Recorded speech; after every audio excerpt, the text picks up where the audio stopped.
और आइए अब आपको दिखाते हैं पाकिस्तान के जब्त होने की कहानी। कर्ज लेकर घी पीने वाली कहावत पाकिस्तान पर बिल्कुल फिट बैठती है। अब तो हालात ऐसे हैं कि गूगल पर अगर आप बिगाड़ी शब्द सर्च के लिए डालेंगे तो हाथ में कटोरा लिए इमरान खान की तस्वीर सामने आ जाएगी। लेकिन आतंक की राह पर चलता पाकिस्तान और वहां के इमरान सरकार को इस बात की कोई फिक्र नहीं कि बतौर मुल्क पाकिस्तान बर्बादी के दरवाजे पर खड़ा है। आपको यकीन नहीं होगा, लेकिन पाकिस्तान की माली हालत इतनी खस्ता है कि पहले मलेशिया ने उसके विमान को जब्त किया और अब न्यूयॉर्क और पेरिस में पाकिस्तान के होटल पर ताला जड़ दिया गया है। पाकिस्तान के बढ़ते कर्ज पर भारी भरकम जुर्माना ठोका गया है। ऐसे में सवाल ये कि क्या पाकिस्तान टाइटैनिक की तरह डूबने वाला है? क्या पाकिस्तान की अर्थव्यवस्था दम तोड़ने वाली है? और क्या एक बार फिर पाकिस्तान की इंटरनेशनल बेइज्जती का सिलसिला चल पड़ा है? आज भी कुछ ऐसा ही हुआ, जिसके नतीजे में मलेशिया में PIA के तैयारे को कब्जे में ले लिया गया और मुसाफिर अलग ख्वार हुए।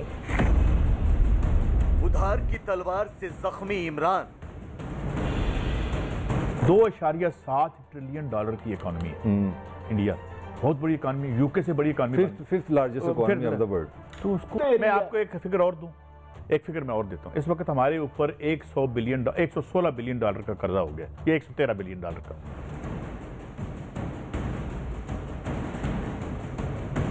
सदीम बाबर को बचा रहे हैं, 2 और बंदों को बचा रहे हैं। सुन ले, मैं अगली खबर भी दे रहा हूं, सेक्रेटरी और ब्यूरोक्रेसी पे डाल रहे हैं, जबकि आर्डर एक एडवाइजर ने दिए। रोजवेल्ट होटल मैं नहीं बेचना चाहता था। विमान के बाद होटल वाला अपमान।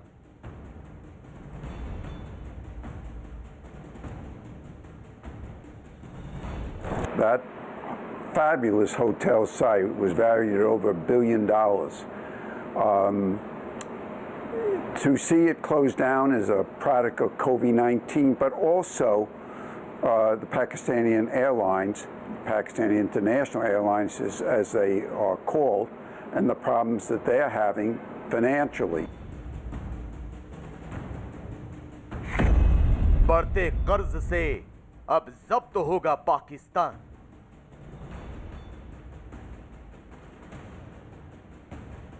पाकिस्तान की बर्बादी का काउंटडाउन शुरू हो चुका है। पाकिस्तान के आर्थिक दिवालियेपन की कहानी अब आखिरी मोड़ पर पहुंच चुकी है। नए पाकिस्तान की परिकल्पना को हकीकत में तब्दील करने का दावा करने वाले इमरान खान के कार्यकाल में बढ़ते कर्ज ने सब कुछ तहस नहस कर दिया है। आलम यह है कि पाकिस्तान के पास ना तो ब्याज चुकाने के पैसे हैं और ना ही इतनी वक्त कि कोई उसे भीख ही दे सके। आज हम आपको दिखाएंगे किस तरह इमरान खान और पूरे पाकिस्तान पर उधार की तलवार लटक रही है, किस तरह पाकिस्तान की एक के बाद एक इंटरनेशनल बेइज्जती हो रही है। तो सबसे पहले देखिए ये 2 तस्वीरें। पाकिस्तान के दोस्त और इस्लामिक देश मलेशिया ने सबसे पहले पाकिस्तान इंटरनेशनल एयरलाइंस के लीज पर लिए गए यात्री विमान को पैसे ना चुकाने पर जब्त कर लिया और अब अमेरिका और पेरिस में पाकिस्तान इंटरनेशनल एयरलाइंस के होटल भी अटैच कर लिए गए हैं। आपको दुनिया में पाकिस्तान की रुसवाई की इनसाइड स्टोरी बताएं, उससे पहले सुनिए पाकिस्तान का एक सांसद किस तरह अपने ही देश की संसद में चीख चीख कर इमरान खान को आईना दिखा रहा है। कर्जे लेते हो तो वापस नहीं देते हो, तो मलेशिया जो हमारा दोस्त मुल्क है, एक इस्लामी मुल्क, वो मजबूर होकर आपका जहाज रोकता है, तो मुझे यकीन है कि कल आपके प्राइम मिनिस्टर को भी रोक लेंगे। वैसे पाकिस्तान की संसद में ही इमरान खान नियाजी की बेइज्जती नहीं हुई, बल्कि पूरी दुनिया पाकिस्तान की हुकूमत पर हंस रही है। उस हुकूमत का मजाक उड़ाया जा रहा है जो मुल्क को कर्ज के जाल से बाहर निकालने की कस्में खाया करती थी, जो विदेशी कर्जे को खत्म कर अर्थव्यवस्था को पटरी पर लाने के दावे किया करती थी।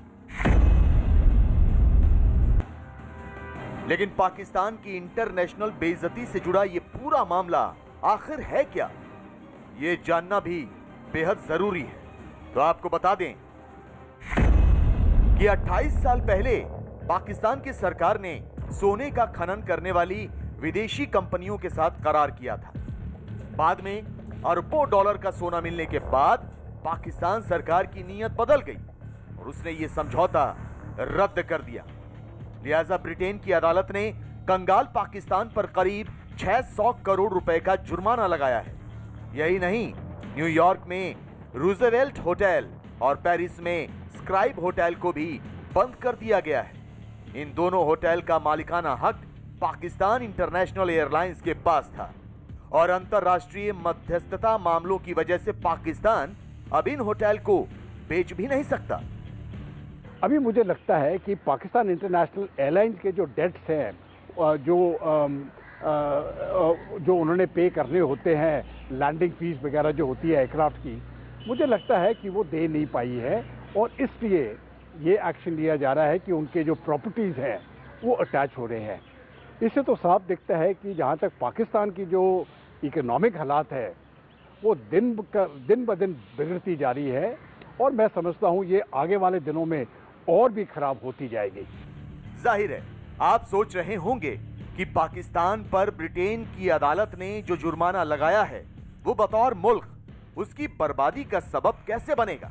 तो आपको बता दें कि पाकिस्तान पर जितना जुर्माना लगाया गया है वो उसकी कुल जीडीपी का करीब 2% है। यही नहीं, पाकिस्तान अब करीब 600 करोड़ रुपए से हाथ भी धो सकता है, जो उसके लिए कंगाली के इस दौर में किसी बड़े सदमे से कम नहीं होगा। लिहाजा पूरी दुनिया ही नहीं बल्कि पाकिस्तान की मीडिया भी इमरान खान को कोस रही है। एक फिगर मैं और देता हूं, इस वक्त हमारे ऊपर 116 बिलियन डॉलर का कर्जा हो गया, ये 113 बिलियन डॉलर का लगभग। सिर्फ वर्ल्ड बैंक की रिपोर्ट है 10 साल की कि बिजली के जो हमने मुआहदे किए थे इसमें से जो हमें झटका लगा 10 सालों में वो 45 बिलियन डॉलर का था। और अगर मैं 10 साल और शामिल कर लूं, क्योंकि ये मुआहदे 1994 में हुए थे, तो लगभग ये 90 बिलियन डॉलर जो हमारे ऊपर कर्जा चढ़ा हुआ है, अगर एक सेक्टर हमने ठीक चलाया होता और जो 2 नंबर हेजल ओलेरी के आने के वक्त हमने मुआहदे किए थे वो ना किए होते, हमारे ऊपर ये कर्जा ना होता। इमरान खान जिस मदीने की रियासत से पाकिस्तान की तकदीर बदलने का दावा किया करते थे, उसी रियासत में आज कर्ज ने सेंध लगा दी है। इमरान खान की हुकूमत को भीख मांगने पर मजबूर कर दिया है। कभी चीन, कभी सऊदी अरब, तो कभी IMF। पाकिस्तान कर्ज के जाल से बाहर निकलने के लिए और कर्ज लेता चला जा रहा है, इस बात से अनजान कि यही कर्ज एक दिन पाकिस्तान के वजूद को मिटा देगा। इस साल मुल्क पर मजमूई कर्ज था 6126 अरब रुपए। 2013 में जब यह 5 साला दौर इख्तिताम पजीर हुआ तो मुल्क का कुल कर्ज 14,318 अरब रुपए हो चला था। यूं पीपल्स पार्टी ने इन 5 वर्षों में तकरीबन 8,192 अरब रुपए का कर्ज लिया। खैर 2013 में नवाज शरीफ तीसरी बार मुल्क के वजीर आजम बन गए और 2018 में नून लीग के 5 साल पूरे हुए और कर्ज 22,820 अरब रुपए हो गया। जाहिर है साल दर साल पाकिस्तान पर कर्ज का बोझ बढ़ता चला गया, तो अब हालात ऐसे हैं कि पाकिस्तान की अर्थव्यवस्था किसी भी वक्त वेंटिलेटर पर जा सकती है। लिहाजा इमरान खान देश के खस्ता हाल पर पर्दा डालने की पुरजोर कोशिश कर रहे हैं। जानकारी के मुताबिक फिलहाल इमरान खान पाकिस्तान इंटरनेशनल एयरलाइंस और होटल वाले मुद्दे को दबाने की कोशिश कर रहे हैं। पाकिस्तान की सरकार विदेश में अपनी संपत्ति बचाने के लिए पूरी ताकत लगा रही है। पाकिस्तान मलेशिया से लेकर अमेरिका तक अपनी साख बचाने की जद्दोजहद में जुटा है। देखिए, ये जो आर्बिट्रेशन कोर्ट में जो जुर्माना लगाया है ये तकरीबन 6 बिलियन डॉलर्स US डॉलर्स का बन रहा है। अभी पाकिस्तान के पास इस कर्जा को पूरा करने के लिए इतना पैसा नहीं है क्योंकि वो पहले से ही कर्जे में डूब चुका हुआ है। पाकिस्तान लाख कोशिश कर ले, लेकिन अब उसकी बर्बादी तय है और उसकी बर्बादी का सबब सिर्फ कर्ज नहीं बनेगा बल्कि आतंक भी बनेगा, क्योंकि पाकिस्तान की इमरान सरकार विदेशों से कर्ज लेकर अपनी जनता का भला नहीं कर रही बल्कि आतंकियों को फंड मुहैया करा रही है। भारत में दहशत के उखड़ते पांव दोबारा जमाने की कोशिश कर रही है। खुफिया एजेंसियों से जुड़े सूत्रों से मिली जानकारी के मुताबिक पाकिस्तान की सेना और आतंकी संगठन जैश-ए मोहम्मद 26 जनवरी से पहले बड़े हमले की तैयारी कर रही है। पाकिस्तान की बॉर्डर एक्शन टीम भारतीय सीमा में घुसकर हमला करने की साजिश रच रही है। यही नहीं, जैश ए मोहम्मद के 9 आतंकियों को बॉर्डर एक्शन टीम ने हमले के दौरान दूसरी ओर से सपोर्ट के लिए तैयार रहने को कहा है। ये तस्वीरें पाकिस्तान की आतंकी साजिश का सबूत है। जैश ए मोहम्मद के पीओके में सक्रिय आतंकी कमांडर आकिब ने कश्मीर घाटी में हथियार भेजे थे, जिसमें 2 AK-47 राइफल, 1 पिस्टल, 16 हथगोले, 9 मैगजीन, 269 जिंदा कारतूस शामिल थे। लेकिन जम्मू कश्मीर पुलिस और सुरक्षा बल की मुस्तैदी ने पाकिस्तान की इस साजिश को नाकाम कर दिया और आतंकी गैंग के 2 गुर्गे भी दबोच लिए गए। मतलब साफ है, कंगाल होने के बावजूद पाकिस्तान अपनी आतंक नीति से बाज नहीं आ रहा। पाकिस्तानी की बर्बादी की बात है। मैं समझता हूं कि जो बर्बादी की शुरुआत हुई है वो टेररिज्म से ही शुरू हुई है और ये बर्बादी का शुरुआत पाकिस्तान ने खुद ही किया है। अभी टेररिज्म को फैलाने के लिए आप बेशक दूसरे देशों के ऊपर टेररिज्म फैलाते हो, लेकिन असर तो फिर आखिरी में अपने देश पे ही पड़ता है। पाकिस्तान एक ऐसा मुल्क है जो तबीयत से ही बिगड़ैल है और दहशत के साथ खड़ा नजर आता है, लेकिन पाकिस्तान के हुक्मरानों को इस बात का जरा भी इल्म नहीं कि दहशत से उनके ही मुल्क का बंटाधार हो रहा है। तरक्की की रेस में ना सिर्फ पाकिस्तान पिछड़ गया है, बल्कि दुनिया भर में उसकी पहचान भी एक आतंकी मुल्क की बन चुकी है और यही पहचान अब उसकी बर्बादी की वजह बनती जा रही है।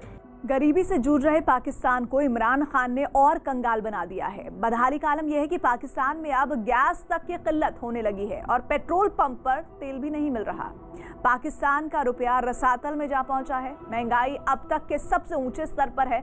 लोग तो यहां तक कहने लगे हैं कि तब्दीली के तराने गा गा कर कुर्सी तक पहुंचे इमरान खान को अब कुर्सी छोड़ देनी चाहिए, क्योंकि मौजूदा वक्त में इमरान खान की बत्ती गुल है और पाकिस्तान में अंधेरे की हुकूमत चल रही है। कंगाल हुआ पाकिस्तान। हम जब तब्दीली लाने की कोशिश करते हैं तो इमरान खान आके एक स्विच ऑन करके तो तब्दीली नहीं लेके आएगा। गैस पर मचा गदर। पाकिस्तान और पिछले कुछ सालों में देखें तो इन्फ्लेशन की शरह जो है वो इतनी ज्यादा हमने हाई नहीं देखी। इमरान खान की बत्ती गुल। बिजली गिनते जाएं आप जरा, पेट्रोल, बिजली, गैस, दवाएं, सोना, खाने पीने की अशिया, सब की कीमतें ऊपर ही ऊपर जा रही हैं। पाकिस्तान में अंधेरा गर्दी। पाकिस्तान करीब करीब कंगाल हो चुका है। उसकी हालत बेहद खस्ता है। पाकिस्तान के पास अगर कुछ बचा है तो वो है बदहाली, बेरोजगारी और बर्बादी। पाकिस्तान का खजाना पूरी तरह से खाली हो चुका है। इकोनॉमी की हालत ऐसी है इसका पुरसा हाल लेने वाला कोई है ही नहीं। खर्चे कम करो, आमदनी बढ़ाओ। आमदनी बढ़ाने के तरीके सोचो और खर्चे कम करते जाओ ताकि आप कर्जे ना लेने पड़े, क्योंकि वैसे कोई कर्जे देने के लिए तैयार है। इमरान खान जब से सत्ता में आए हैं बस तभी से नया पाकिस्तान चिल्लाकर अपनी खस्ता हाल पर पर्दा डालने की फिराक में रहते हैं। मोटरसाइकिलों की पाकिस्तान की तारीख में सबसे ज्यादा बिके मोटरसाइकिल। इसका मतलब लोग हमारी इकोनॉमी चलनी शुरू हो गई है। लेकिन हकीकत यह है कि पाकिस्तान विदेशी कर्ज में नाक तक डूब चुका है। रोजाना जाएं और जनाब IMF से अर्ज करें, हुजूरे वाला कुछ अता कीजिएगा, आप हम हाथ फैलाए आपके सामने खड़े हुए हैं। फिर वो अपनी शरायत पर देगा, चीनी महंगी कर दो, आटा महंगा कर दो, दाल महंगी कर दो, या कुछ भी महंगा कर दो, बिजली महंगी कर दो, गैस महंगी कर दो, लोगों का जीना हराम कर दो, फिर आपको कर्जा देते हैं हम। आपको जानकर हैरानी होगी, लेकिन पाकिस्तान में अब लोगों का गाड़ी चलाना भी दूभर हो गया है। पाकिस्तान के सिंध प्रांत में इन दिनों CNG पंप गैस की कमी से जूझ रहे हैं। इस कमी की वजह से समूचे सिंध में CNG स्टेशन 3 दिनों के लिए बंद कर दिए गए। सूत्रों से मिली जानकारी के मुताबिक 3 दिनों तक सिंध के लोगों की गाड़ियों के लिए CNG थी ही नहीं। 6 दिनों की बंदी के बाद इस रविवार को CNG स्टेशन महज 24 घंटे के लिए खोले गए। स्टेशनों के खुलने के बाद पूरे सिंध में CNG स्टेशनों पर गाड़ियों की लंबी कतार देखने को मिली। पाकिस्तान में गैस की कमी अचानक सामने नहीं आई है, बल्कि कई महीने से लोग इस समस्या से जूझ रहे हैं। दिसंबर में सिंध और बलूचिस्तान में CNG स्टेशन बंद कर दिए गए थे। खैबर पख्तूनख्वा और पंजाब में गैस की सप्लाई निलंबित होने से हालात बदतर हो गए। सिंध और बलूचिस्तान में सीएनजी स्टेशनों को बंद करने की घोषणा कर दी गई। वैसे इमरान खान के नए पाकिस्तान में लोगों के किचन से खाना पकाने की गैस भी गायब होने लगी है, इसलिए रसोई गैस की किल्लत से पाकिस्तान में गैस के नाम का गदर भी मचने लगा है। पाकिस्तान के जो एनर्जी रिसोर्सेज हैं, जो बिजली का भी रिसोर्सेज है, वो उनके बहुत प्रॉब्लम्स अभी तक चल रहे हैं और इसको पूरा करने के लिए मैं नहीं समझता कि पाकिस्तान के साथ कोई रास्ता है, क्योंकि वो एनर्जी जो जिस प्रकार से वो बिजली पैदा करता है उसकी बिलिंग नहीं हो रही है, तो ज़्यादा करके लोग पाकिस्तान में बिजली का बिल पे नहीं कर रहे हैं, तो वो पूरा कैसे होगा। तो जब तक पाकिस्तान की जो एडमिनिस्ट्रेटिव स्ट्रक्चर है वो सुधरेगी नहीं, उसका एनर्जी हालात ठीक नहीं होने वाला है। पाकिस्तान की आवाम ही नहीं बल्कि वहां का समूचा तंत्र ही बिजली की किल्लत से हलकान है और ये परेशानी एकदम से पाकिस्तान में पैदा नहीं हुई, बल्कि धीरे धीरे पाकिस्तान इस अंधेरे के नजदीक आकर खड़ा हुआ। पिछले साल पाकिस्तान के वजीर आजम का दफ्तर अंधेरे में डूबने की कगार पर जा पहुंचा था। महंगाई की मार से पाकिस्तान की हालत इतनी खस्ता है कि इमरान खान के दफ्तर तक को बिजली का कनेक्शन काटने की धमकी मिल चुकी है। इन्होंने कॉन्ट्रैक्ट जो साइन किए हैं, जिस कॉन्ट्रैक्ट पे बिजली बनाई जा रही है और जिस पे हम बिजली बेच रहे हैं और हम बिजली बेच रहे हैं, हमारी बिजली 25% महंगी है हिंदुस्तान और बांग्लादेश से, 25% महंगी है। लेकिन उसके बावजूद इतनी महंगी बिजली बन रही है कि वो बनती है 17 रुपए पे और बेच रहे हैं 14 रुपए पे। उसका वो जा रहा सारा कर्जों के ऊपर। चीन, कतर और आईएमएफ से बेल आउट पैकेज ले चुका पाकिस्तान महंगाई की मार और आर्थिक संकट के दौर से भी गुजर रहा है।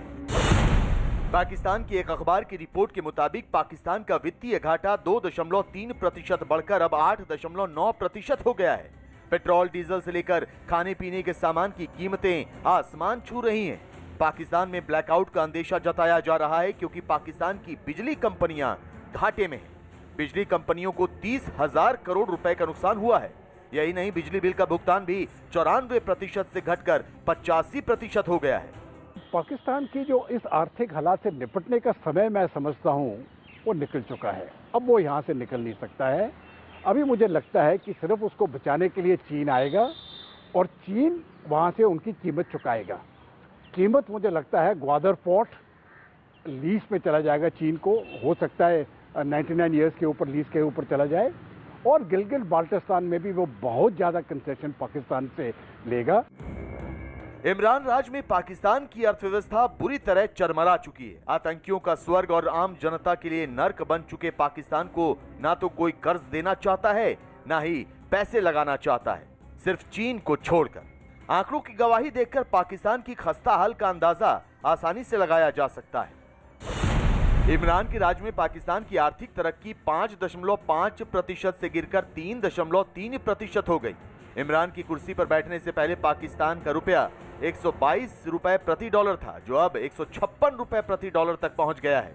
इमरान के सत्ता संभालने के बाद महंगाई दर 3.9% से बढ़कर 7.3% हो गई है। पाकिस्तान में विदेशी निवेश में भी 51.7% की गिरावट दर्ज की गई है। इसके साथ ही विदेशी प्राइवेट इन्वेस्टमेंट में 64.3% गिरावट हुई है। आतंकियों की जन्नत और आम लोगों के लिए जहन्नुम बन चुके पाकिस्तान को ना कोई कर्ज देना चाहता है, ना ही यहाँ पैसे लगाना चाहता है।